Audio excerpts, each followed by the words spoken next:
A man is worthy of his hire.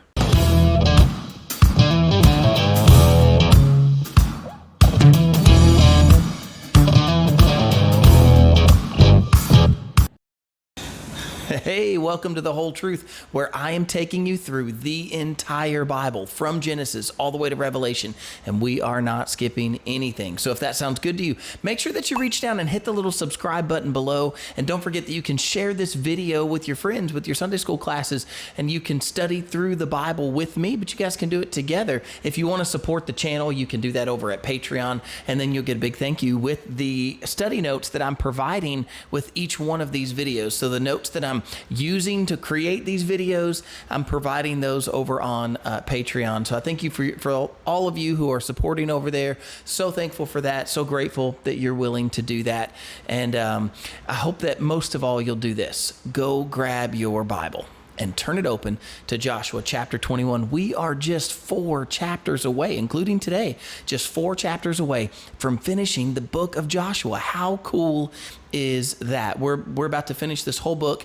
I hope you've enjoyed doing it this way, going through longer sections. You know, if you go back to those early days, sometimes I was taking just a few verses, and I like studying that way too. But I'm working to get through the entire Bible, and I didn't want it to be like a 60-year process. But anyways, today's study is about Joshua chapter 21. So I'm putting the whole chapter into one video, and I know it's a long chapter, but it does incorporate a whole lot of names of cities again. So as I've done in a few videos in the past, here in the recent past, I've been kind of consolidating and not reading all of that, but I want you to read the whole thing. I want you to read it and see it for yourself, and then come along with me through this video. So pause right now and go sit down with Joshua chapter 21 and read through the whole thing, and then come sit back down and let's talk about this together. I'm going to read for you just the first couple of verses.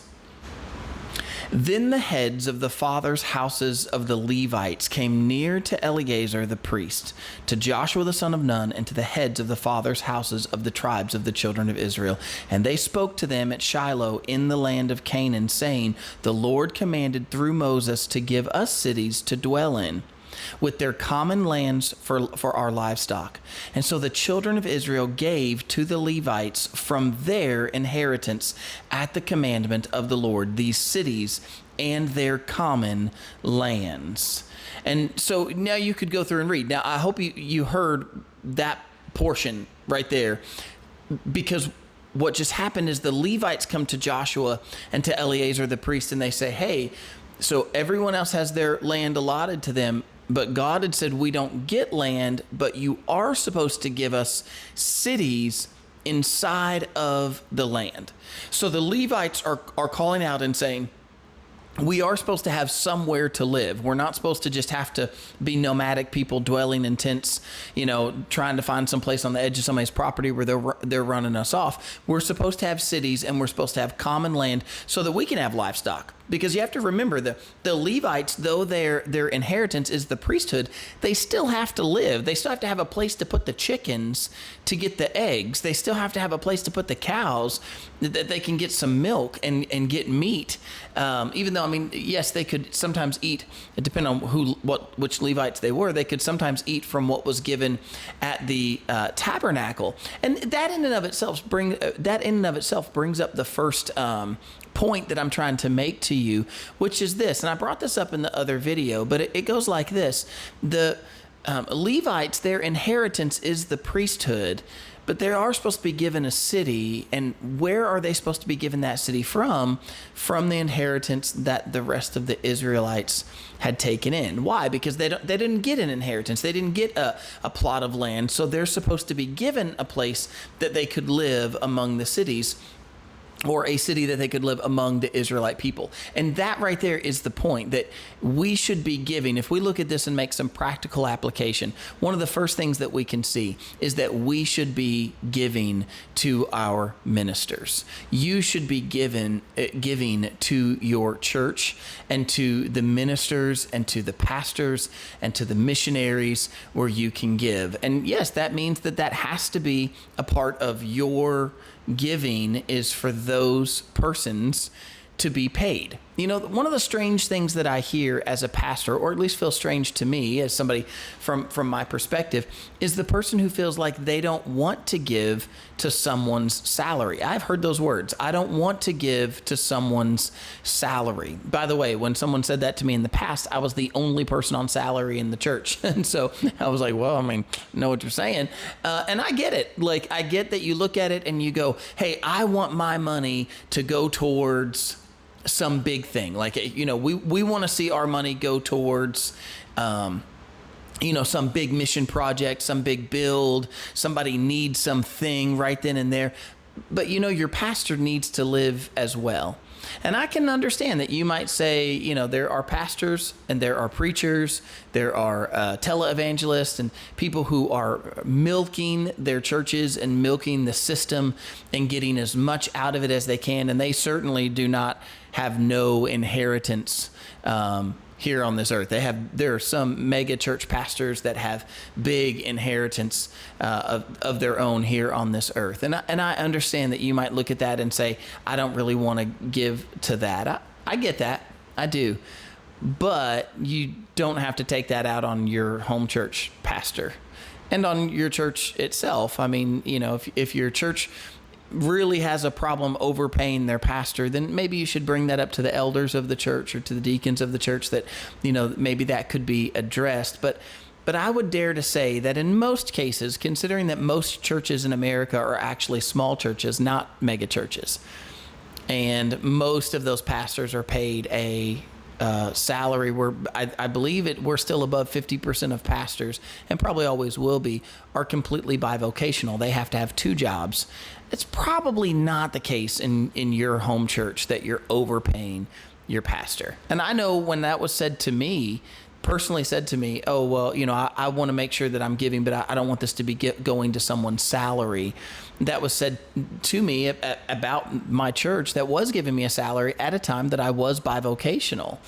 And, it feels as if, there's this kind of like, oh, I want to give my money, but I want to give it to something more important.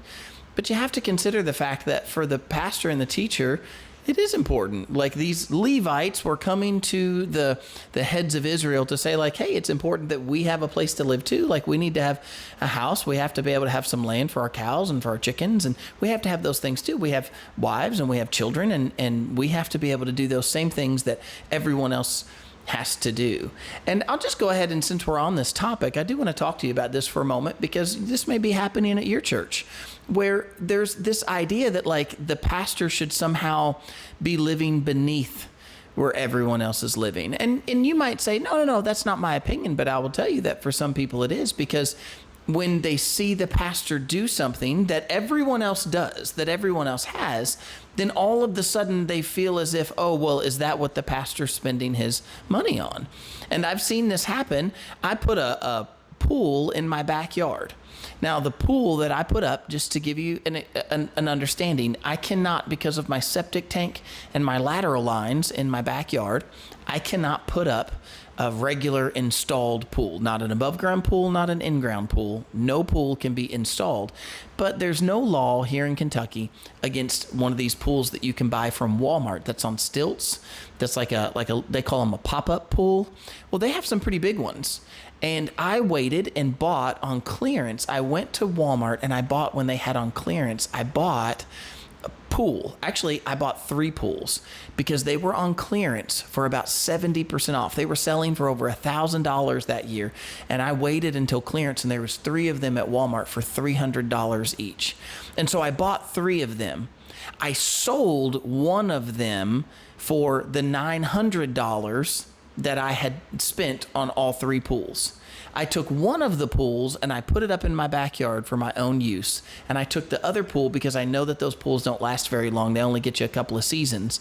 They took the other one and I put it in the corner of my garage and I saved it. So at this point, I am out no dollars. I have not spent anything. Somebody else got a pool for $900 that was originally $1,200, and I took 2 pools and I used those pools.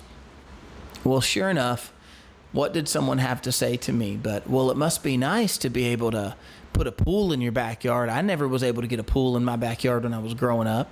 Now, again, they say it in jest and they say it as if it's passing or whatever, but But at the end of the day, it demonstrates that there's like a hint of jealousy that, oh, well, it must be nice to be able to go do these things or go do those things. But the reality of it is this, that there are plenty of people who have $300 pools in their backyard. Even though I was savvy about that and didn't spend anything on it, and I certainly don't feel as if I did anything wrong to purchase the pools the way that I did, or if I had just bought a pool even for $1,200. I have every right to buy a pool for $1,200, even though I'm a pastor. I think I have the right to put a pool in my backyard. I don't think there's any sin or wrongdoing there.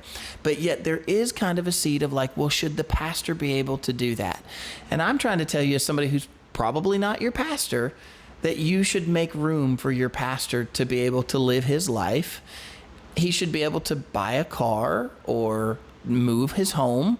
I was in a scenario one time where I saw as a pastor got a new car, and then people in the church got jealous that he had got a new car. And I literally heard with my own ears, I heard as complaints were made against the pastor for buying a new car when their car was all junky.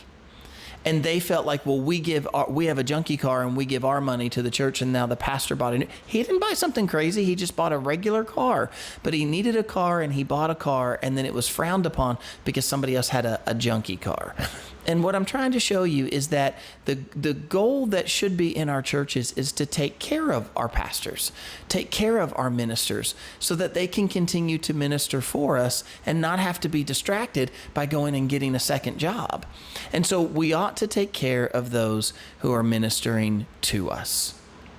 There's something else that I want you to see from this text today as well, and that's this. As you read through, remember, I didn't read the whole thing, but just a little bit. I'll just read a little. Listen to this in verse 4.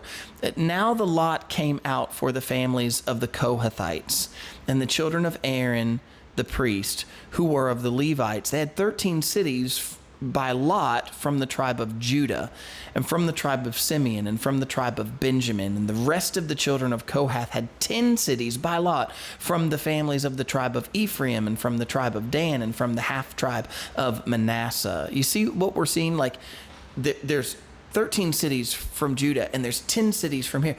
Look at the number of cities as you read through this text, the number of cities where God was placing. Remember, when they're casting lots, they're trusting in God's providence to put the Levites where they need to be so that all of Israel has Levites all around. And I think there's something that speaks to us today as well, that God does use all kinds of churches to reach all kinds of different people. And so he has all kinds of ministers to do that. When I opened Salt and Light, when I opened the church where I pastor now, when we planted that, there was this huge question on everybody's minds. I heard it all the time. Now, I haven't heard it in a long time now because we've been around for 13 years. But before that, when we first opened, the question was, why would you open a church right here where there's all of these other churches? I mean, there's churches all around here in Kentucky. So why would you open another church where there's already so many churches?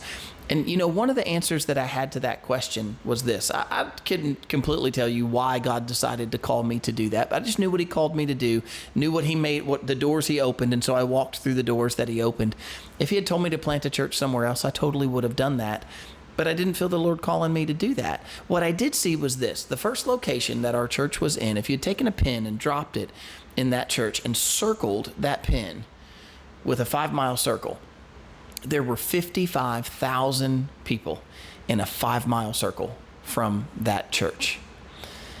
We moved that church and we moved to a new location, and it had less people surrounding. If you took a pin and dropped in that church and you circled that church with a 5-mile circle, there was something to the tune of like 40,000 people in a 5-mile circle from our second location.